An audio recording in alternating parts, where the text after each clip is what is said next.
Hey friends and fans alike, you know it's Monster from the Nerdy Man Room Show here with another impressions video for you guys today. And why do you know this? Well, because most of the time when I'm on this channel and not just on the Nerdy Man Room Show, it's because I'm doing an impressions video and because we're talking G.I. Joe Classified series, and knowing is half the battle. So join us today. We're going to jump right into it pretty quickly here and get into looking at our impressions of G.I. Joe Classified series Starduster figure. Before we jump into this, and I do want to say we might be here a little bit longer than usual because, at least for a single pack figure, because there was a lot to say about this figure, and well, I said a lot about it. So let's jump right in. Once more into the breach here, yet another G.I. Joe Classified series figure. This may be about the third, fourth, fifth, I'm not sure at this point. We've got so many of them that we've done in the impressions line here so far, but want to call out first, this is Starduster. This was back in the 80s, this was a Mellow Wave special figure you got, and you got it from cereal box tops. And I know some people, especially Hassel, have made fun of the whole cereal box thing and having it and all, but I like that for the figure because it's what this figure is about. This is how it came. So let's be honest, there's nothing spectacular going to stand out about this. We've gotten this jetpack with Steel Core Brigade. This is really just Duke with dark hair and a repaint. So nothing that stands out other than the fact that, hey, it's a different character, and I always like getting different characters for my shelves. Lots of options in the box here, from the helmet to the Steel Core Brigade helmet to the different weapon loadout options, the jetpack and the flame effects. Not much else to really say. I mean, I'm excited to put them on my shelf, but if you're expecting some woo in the lasting impressions, you're probably going to get a oh no, because it's just another figure and it's really just a Duke repaint. I will admit my shelves are getting kind of full, so he's probably going to end up hanging out with my Starduster Marauder just to give him some distance from where Duke is at, because the shelf that he would typically go on, Duke is already on, and it's the same figure for the Retro Duke, so I don't want to repeat that. But before we get off to unboxing him, let's check out the rest of the box as usual. Artwork here on the side of Starduster. Not really, I don't know, something off about this artwork. Maybe it's just the way they drew the face, but something weird about it, but it's not bad artwork by any means. Back side of the box, just him flying around, a few shots of some Cobra helicopters and stuff in the background, a few shots of special features they want to point out on him, tech specs and numbering, and a QR code. If you're interested, you can scan that. And that's pretty much it, so let's get to crack-a-lacking them open. Alright everyone, we are here with lasting impressions on the G.I. Joe Classified series Starduster. Now let me start off with saying, first of all, yes, I realize this is a very empty display shelf. That is by design. Typically I will split my Joes up between normal attire being on a shelf together and then split up by like sub-teams such as, hey, here's Tiger Force.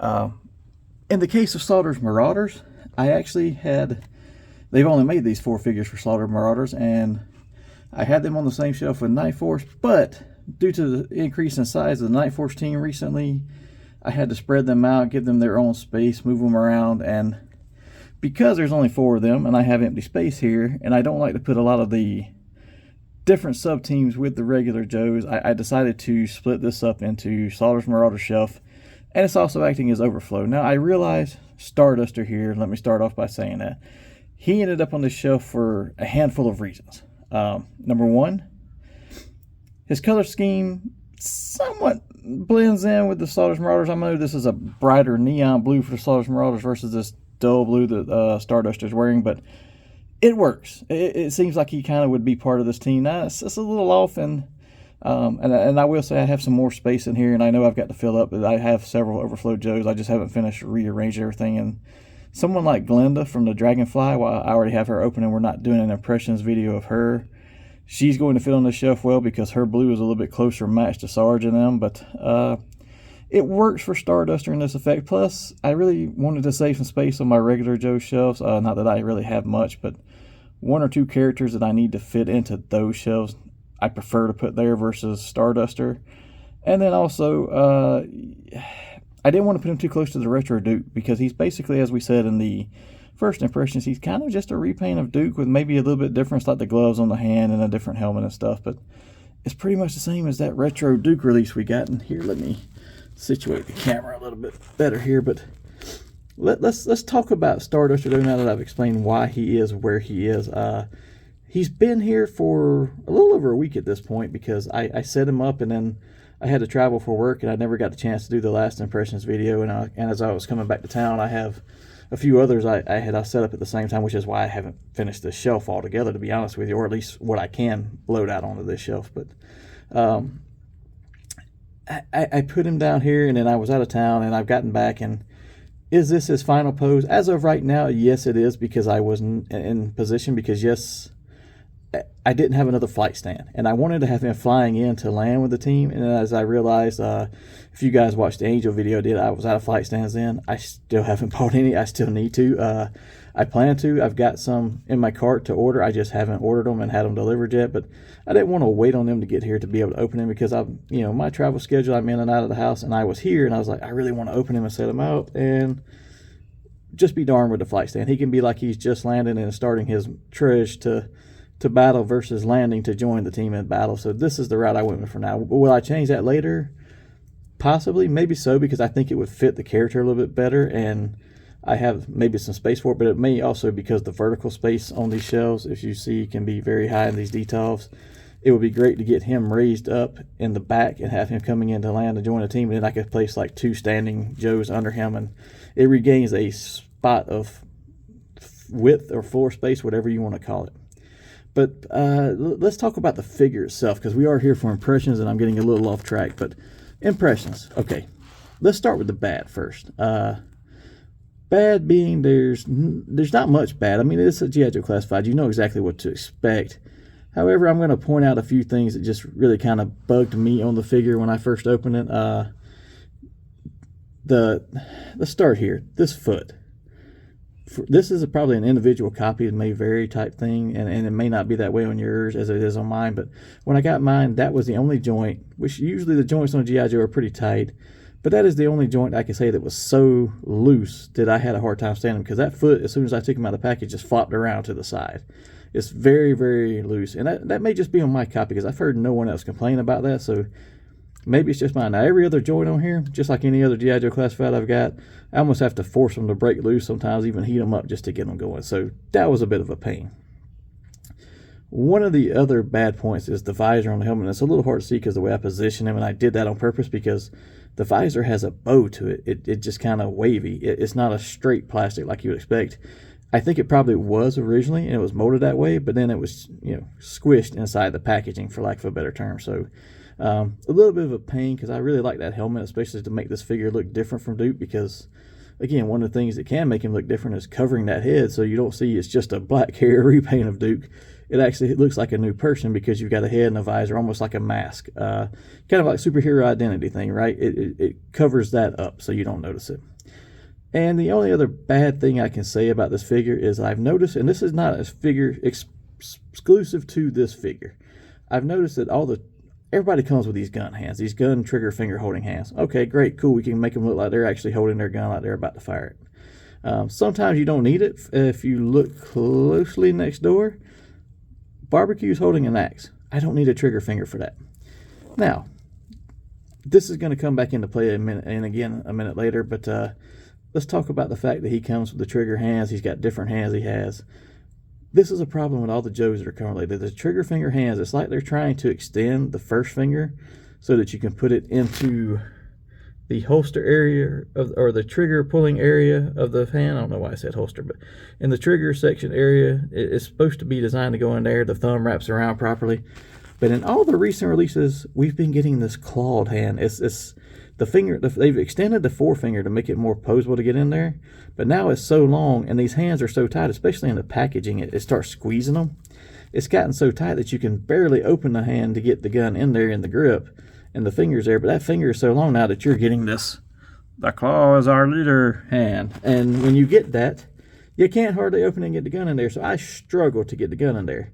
Now I finally did, and it looks really cool. And I will say this, let's move to the positives. The gun that comes with this figure, this one, as well as well, actually all of them, the knife, all the guns, the handgun, this gun, you can see there's a very slight bow to it because it's been in the packaging so long. But I didn't bend it up more or cause more damage when I tried to get it out of the package like I had been doing. These guns were okay to start with, then they got worse. When you take them out of the package, they bend immediately. You have to heat them up, straighten them.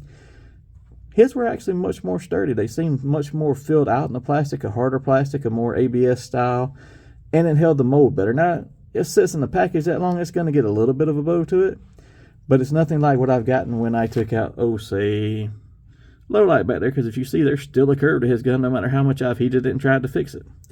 So I appreciate the gun on this one. But the thing I appreciate the most, and I'm fairly certain, and I'd have to go look and see to be 100% certain, so maybe Mutt came with his hand, because I noticed that these glove hands that Starduster has, which are different from what Duke has, very similar to what you got with Mutt and Junkyard.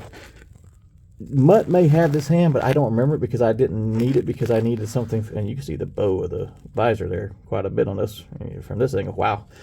Sorry to break on that, guys, but on the hands with Mutt, maybe they had the gun holding hand like this, but I'm not sure. But with this one, with Starduster, this is the first one I got where I could remember using it, because I had to use other hands for Mutt because he's got the dog, he's got his other weapons, so he couldn't be a two hand holding gun, I don't know how to say that, a two hand holding gun situation where Starduster can.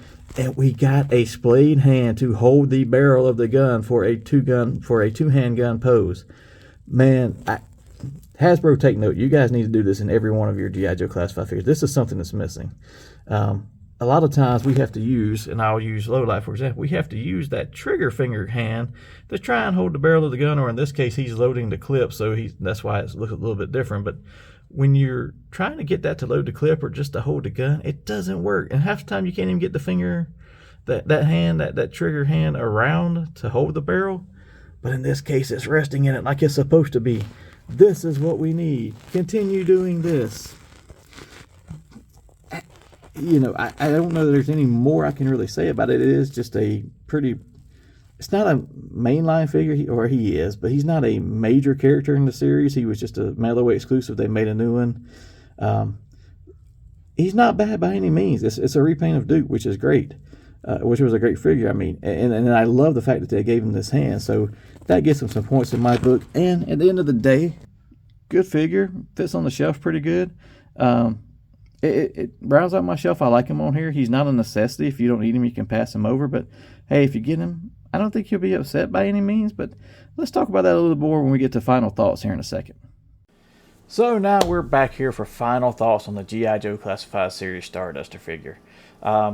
Overall, really good figure, really solid. I mean, it's a repaint of the G.I. Joe Classified Series Retro Duke, which was a great figure. I will say one thing I don't think I mentioned when I was looking at it for lasting impressions that I should bring up is that that Duke was the first one I remember having the diaphragm cut versus just an ab crunch. And I love having that diaphragm cut. It gives you a little bit more ability to pose out the figures. I wish they would do that diaphragm cut along with an ab crunch, kind of like how they did the Power Rangers Lightning Collection figures. I know those figures get into a little bit more dynamic pose because they're ninjas and they're posing a certain way. But if you use that on all your figures, you could get a lot more posing out of them. Not a whole lot here to say at the end. I think I covered a lot of it in the video. A few things to work out on mine. The foot was messed up. You know, and maybe that was just an individual thing. So I'm not including that in my grade of recommend or not at this point, just because that could have just been my copy of the figure. Not a lot of nostalgia for the character or things like that stand out, and I did have to put him in a wholly different area just to keep him away from that Duke so that you couldn't tell they were the same. But it's not a bad figure. It's pretty solid. I would say at the end of the day, it's a soft recommend. And what I mean by soft recommend is if you need it and you want to finish out your shelves, or you just like the G.I. Joe Classified figure series of figures anyway, or you just want to be a completionist and have them all kind of like I do, he's perfect for it and he's great. If you don't, you're not going to miss anything by passing them by. And I don't think that's a knock on the figure by any means. So that's why I say it's a soft recommend. The figure's not bad. It's just not necessarily a necessity for everyone else. You have to figure out what your sensibilities are for your shelf, your space, your budget, everything like that. Do you need this figure in your life? If you were a fan of the original one and all, sure. If not, no biggie. You're not going to miss out on much. The one thing I am going to say that needs to be a takeaway from this figure, and this is more for the manufacturers and the whole team at Hasbro, is if you're going to give us figures that have guns that need to be held with two hands because you hold one by the barrel and one by the handle, use the hand that you put in Starduster. Now you need to make another one that's a fully fleshed one that's not gloves, so you don't see, because I will give them credit, it's not just painted to be glove. There's actually a seam that runs along like if it was a glove. So you got to make another one too. But once you do that, we'll be pretty happy with you if you gave us those options when you put out figures. And they don't always have to be the left hand. Some people are left-handed. We need a right-handed barrel holder. So give us some of those options when you make these. That's going to be the biggest takeaway I can say from this one. Beyond that, like I said, soft recommend if you need it. If not, you can pass it by. And thanks for tuning in to watch this video. And if you were debating on getting this figure, well, now you know. That's half the battle, and we hope that helps you inform your decision on if you decide to or not. Now, if you enjoyed this or any of the other content on our Stay Word Network, please like and subscribe. And if you want to check us out at any of our other channels, go check out Big Rob at Big Rob's House of Entertainment and No Chinese Food. Mr. Chris Daly on the Fueled by Weird podcast, wherever you find your podcasts. And then hop over to the Nerdy Man Room Show, where you can catch myself and Hassel together on the Nerdy Man Room Show, or Hassel on Hassel's Reviews. Until then, join us here next time for our next impressions.